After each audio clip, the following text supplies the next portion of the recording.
You know, telling the truth and being a truther in this life right here will get you a negative slant no matter where you go and no matter what you do.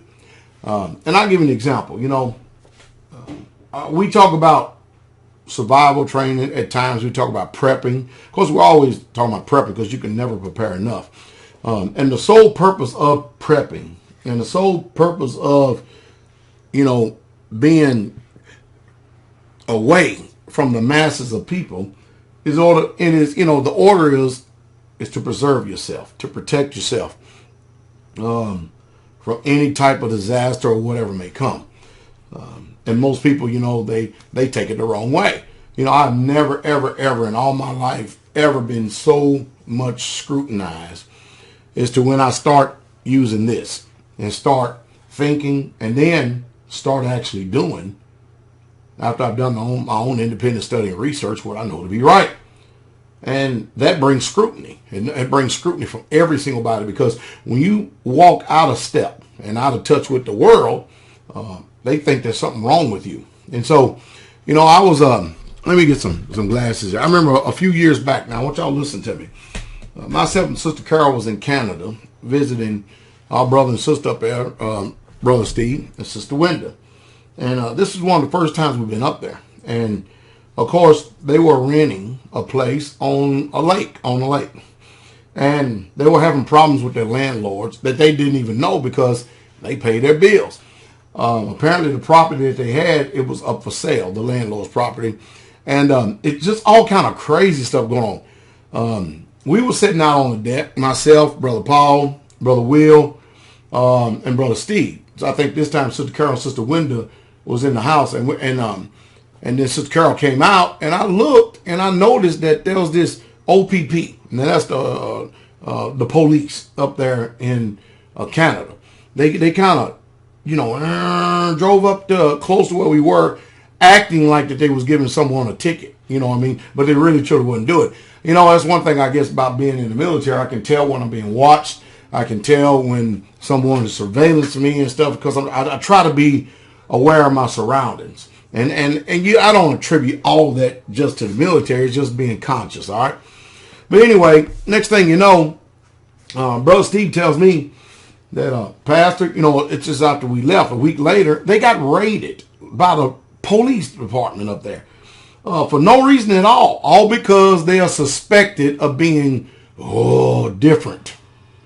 And they had me as a suspect. And that was my first time visiting in the country. I mean, Brother Steve was like, wow, Pastor. So let me let you in on this. This is an update right here, okay? He says, check this out, Pastor. Here's an update right here, all right? And I'm not going to, it says, an update on our court case. Last few weeks, we have been to see our lawyer and receive an evidence information package from the police, which contained more info than we had previously been able to obtain through the Freedom of Information Act. And there was, this was where we found you were on a list as a, look at this, suspect. We sent that to you earlier, and we have had the opportunity to pour over it in the last few weeks. Evidence that we have now, the evidence we now have includes landlords. Now check this out. They were going to do a raid on the place that Brother Steve and him was renting. They were going to evict them. Raid, I call it a raid. And they were going to do it the week of when I was there. But they knew that Brother Steve and them had a bunch of visitors, and they said to avoid things escalating, we'll wait till that man leaves. Speaking about me. Mind you, we don't even know what in the world's going on. You know, fear is utterly amazing where it does people. I mean, it's utter, especially with government, especially when they're fearful of you. But that's the way it's supposed to be, though. Government is supposed to be afraid of you and not you afraid of government. And that's the way it's supposed to be. That's when you know you're in a free system, in a free society. But now that government has gotten big everywhere, they have gained a lot of power and a lot of control. That power is not going to concede anything. And so They waited for us to leave, and man, they come in and ransacked and just tore up everything. Here's some of the allegations and stuff right here. Check this out that the police department says up there. First, it says the landlords, in written interviews with the landlords when they first made a report, they contradicted other testimonies given by them. So this is great proof that our landlords are liars. Here's the police. A Providence-wide police alert bulletin that was sent out just prior to our home invasion, warning officers about me that I subscribe to, look at this, look at this, look at this, sovereign theology. Brother Steve is accused of sovereign theology. Ooh. You mean want to be left alone? Want to be free? You don't want government in their life snooping around and sticking their nose in their business like they shouldn't. But that's a stigma now. That's bad. Whenever you want to live free, because every country tell you you're free, but you're only free as long as you comply with what they say and the freedom that they tell you that you have. All right. So look at this. Look at this. Officers report saying this is what they accusing Steve of. They say this. Look, I had Freeman on the land, FOTL rhetoric written on my hat, and of course the hat that Steve had was the hat that says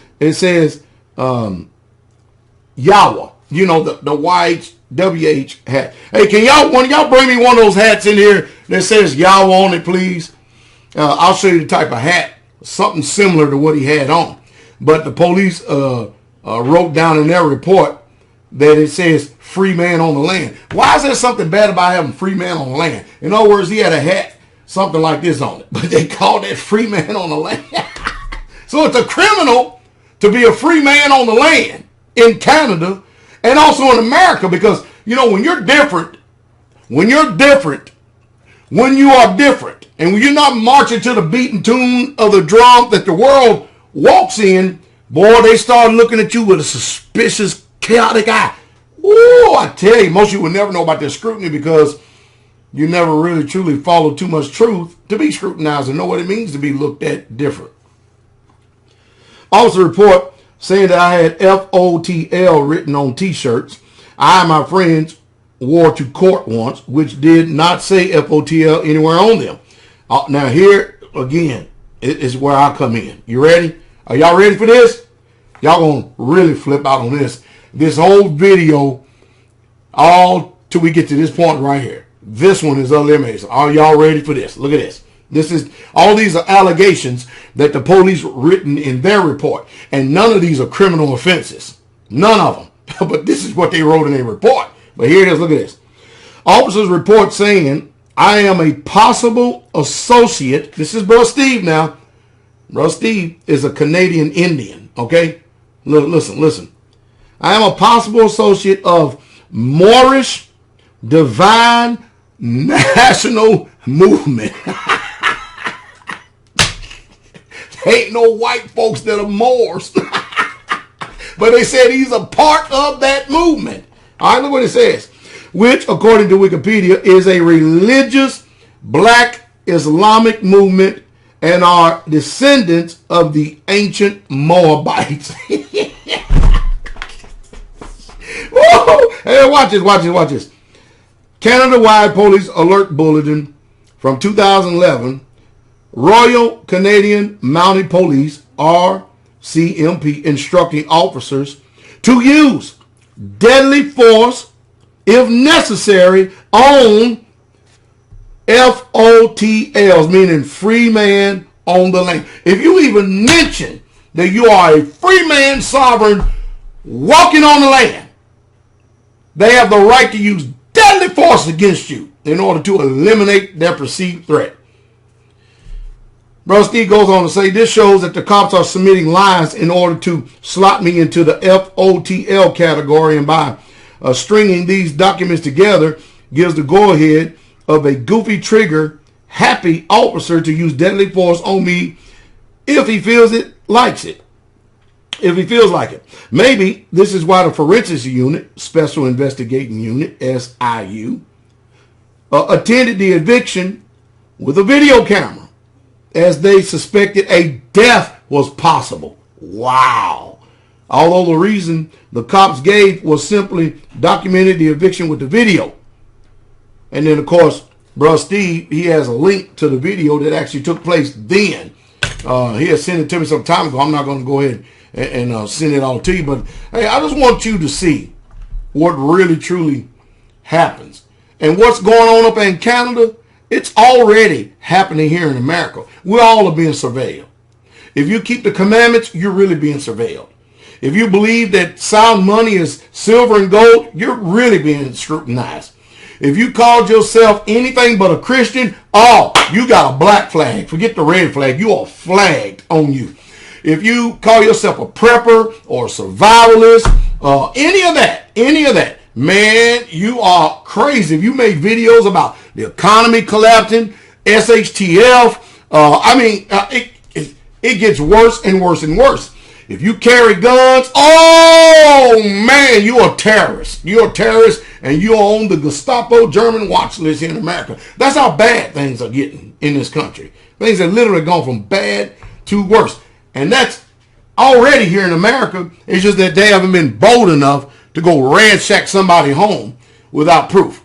And so the bottom line is that Brother Steve and them and their lawyers got a real good case, and the landlords and them are trying to settle with them. Brother Steve and them is seeking some serious damages, emotional damages, stress damages from the Toronto, or let's say the Royal Canadian Mounted Police Department, the RCMP. I mean, it's utterly amazing. And mind you, I've been to Canada, 5 years now in a row? 5 years in a row?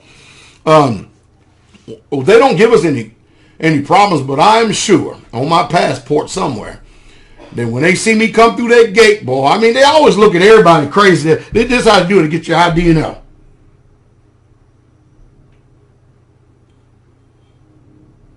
And you sitting there looking, and all of a sudden they got these crazy looks on you. Now, again, if I said it once, I said it 1,000 times. I have nothing on my record. I'm not a felon. I'm a 10-year veteran paratrooper, United States Army, model citizen.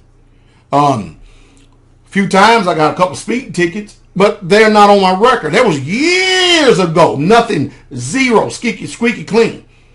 All right, I carry guns, sure do. I'm a model citizen.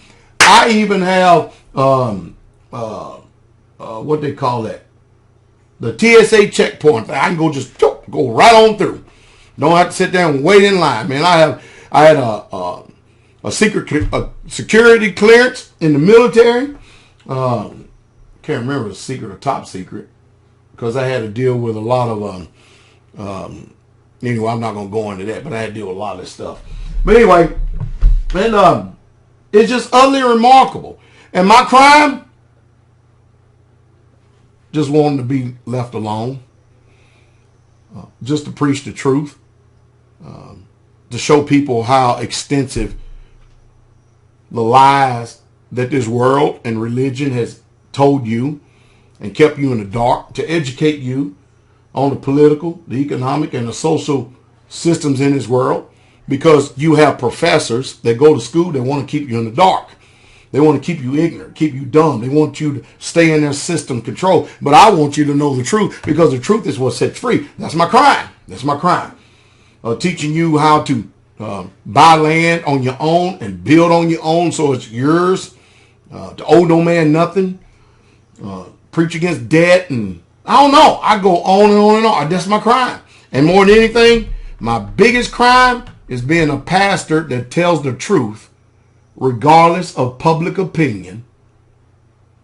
And I keep the commandments. I preach. Amazing, isn't it?